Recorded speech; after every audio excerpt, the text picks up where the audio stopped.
Ayol xiyonatini faqat axloq bilan tushuntiradigan, ya'ni xiyonatning sababini emas, oqibatini muhokama qiladigan erkak tizimni tushunmagan erkak. Xiyonat bu oqibat, sabab esa har doim oldinroq boshlanadi.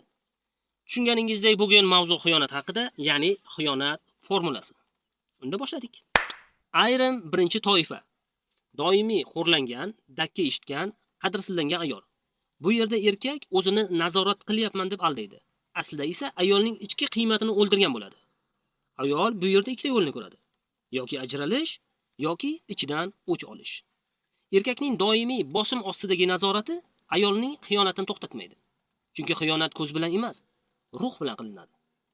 Ayrim ikkinchi toifa. Bo'sh, irodasiz va mas'uliyatsiz erkak. Bu yerda ajrim kamroq, xiyonat esa ko'proq. Sababi oddiy.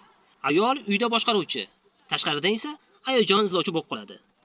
U oilani saqlaydi, chunki qulay. Lekin ixtirosni tashqaridan oladi. Chunki uyda erkaklik yo'q.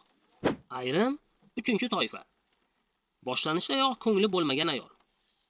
Bu eng xavflisi. Chunki bu yerda tuzatish yo'q. Erkak o'zini tanlataman deb o'ylaydi. Aslida esa ayol ichida allaqachon ketgan bo'ladi. Bu nikoh vaqt masalasi. Xiyonat esa yakun. Xulosa oddiy. Ayol xiyonati yo erkakning haddan tashqari zo'ravonligi, yo to'liq yo'qligi, yoki boshlanishdagi xatosi natijasi. 10 yil o'tsin, 20 yil, hatto 40 yil, farqi yo'q. Chunki erkak uchun xiyonat xato emas, u chegara buzilishi. Chegara esa eskirmaydi. Ayol o'tdi ketdi deb o'ylashi mumkin. Erkak esa tamom deydi. Sababi u xiyonatni kechirmaydi.